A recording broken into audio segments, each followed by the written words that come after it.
This cardboard box contains something that hasn't been seen in Australia probably ever.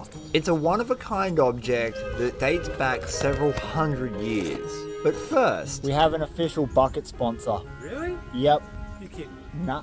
They're red. That's good luck. They go faster. Yeah. A massive thank you to Matt for our shiny new red buckets. Thanks, Matt Sydney. And Bruce, this doesn't mean we don't cherish No, you. we You're going to see your buckets. We'll still Absolutely. love you, But Sydney Tools came to the table, brother. They got buckets. And the surprises don't stop there. Oh, really? I got a box! This is a traditional Japanese gold pan made by a subscriber of mine called Kelvin. When I put up my own very rudimentary attempt at making one of these pans, it inspired him, who is a far more professional wood turner than I, to make one. He's made this over in the USA and he shipped it here to Victoria, Australia. And today, it's all about a very professionally packed package. Fern is going to love that, thank you. It's a mini version. Little baby. Look at that. And using this magnificent piece of artwork to find gold. It's got my logo on it.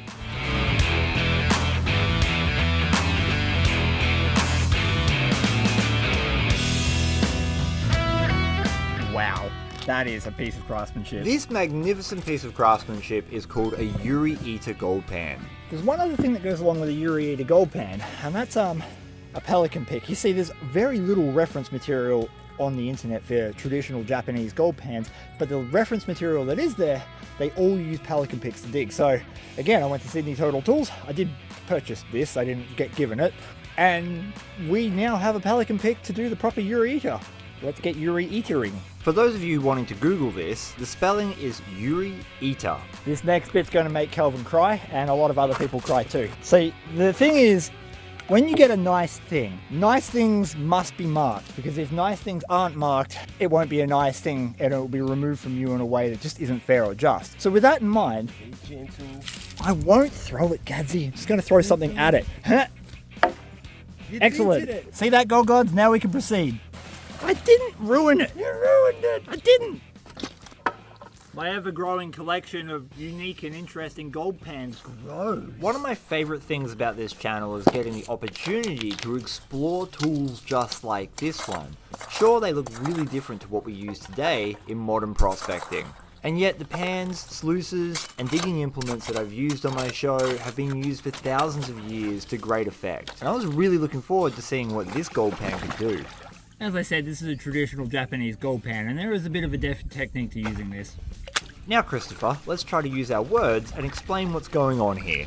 Like all gold pans, we take advantage of gold's density. It's 19 times heavier than water, so if we shake the gravel around underwater, the gold tends to sink to the bottom of the pan. However, the washing of the dirt is vastly different to what you would see in a Western style pan. You push the back down and the pan forward. This creates a wave in the pan that washes lighter material off the top.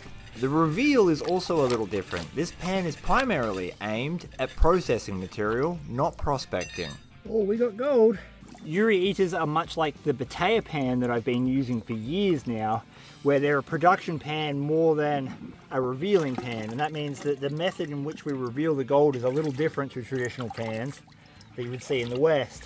But we have got gold. I've got black sand and gold all over here. Up this end's all of our black sand, and we can see some gold down there. I love how well gold stands out on timber.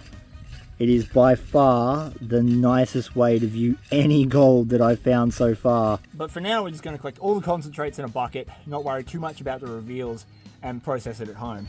He's talking to the crevice. I love you, crevice. You're the most beautiful crevice I've ever seen. I'll take you out on this lovely candlelit dinner, crevice. You're the only crevice for me.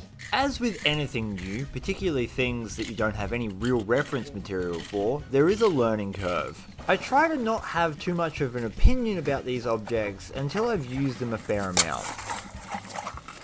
Ooh, that goes much deeper. As the old adage goes, opinions are like assholes. Everyone's got one. Or to put it a little more eloquently, response is always more preferable than reaction. Having information is one thing, understanding and implementing it becomes knowledge, and that is something else entirely.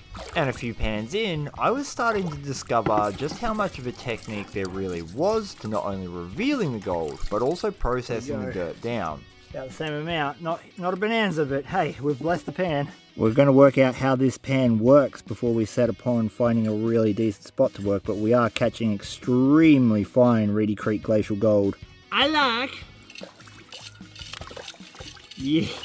I just informed Gadsy that he doesn't actually need his crevice pump, he could just use his snuffer bottle. It's an idea, man. And immediately after that, I was blessed. I saw this under the water glowing. It's a smoky! Oh! Get in the bucket.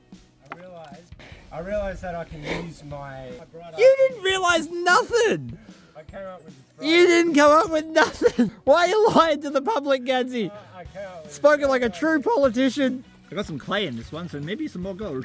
The videos I was able to find online of people using these pans were very limited. In fact, there were only 2 of them. But from my own personal experience using the Batea pans, the technique was somewhat similar. I was also finding out just how delicious it was to use a pelican pick. These things are awesome, and I don't know why I hadn't bought one earlier. I like how this is essentially a crevice tool. One massive crevice tool.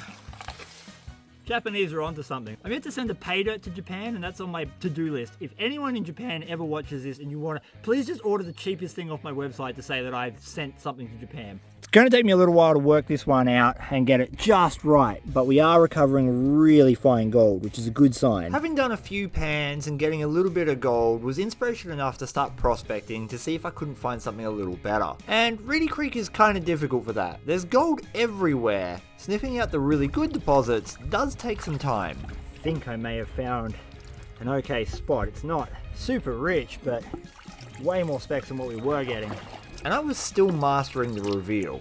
One of the big things that's going to help this pan is going to be time. As more time goes by, the wood is going to wear and the grip is going to increase. So it might actually be worth going over this with some sandpaper to increase that friction. And that's going to make revealing these tiny little flakes of gold like that a lot easier. For now, we can kind of bodge job it. We got really good friction going this way, which is what's preventing the gold from flying out of the pan. But when I go to reveal it, the grain is going that way. So it's got a clear open run. If we get some of the sand in there, and at the reveal end, we're going to add some scratches. And that's going to help it stick where it's meant to stick when I go to reveal it.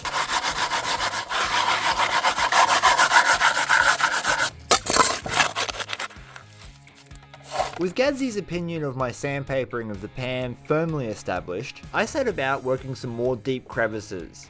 Mostly because I like gold, and using these pans is fun.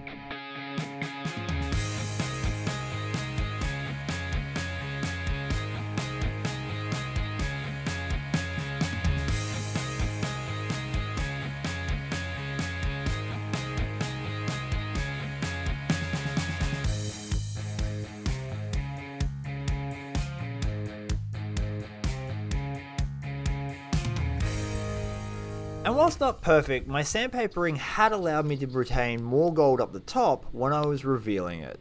It is a lot harder to reveal the gold in this pan, and that makes sense. It's a production pan. Production pans are not about showing you every little speck. They're about moving volume of dirt. It is very quick at moving dirt. In fact, I would argue this is probably the fastest pan I have for moving quantity of soil. There is still obviously the big question mark of whether or not it's losing gold, and if it is, how much. You and I and many other people across the world, except for those perhaps who are prospecting in Japan with these pans already, have a lot to learn about how to utilize these. And so that learning curve is going to continue in future videos and more prospecting trips. If you want to see those videos, consider hitting the subscribe button and turning on all notifications. For now, let's go home and see what kind of gold we got with the Ureator. I present to you the first of the Ureator gold. I actually managed to get a reasonable sized flake amongst that, even though I didn't see it on the creek.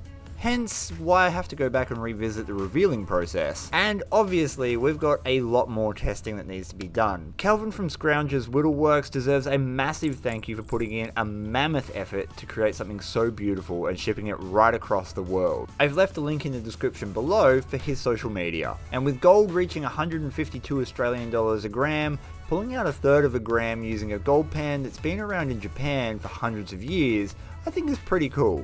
$50 of gold, and hopefully the ninjas will leave me alone.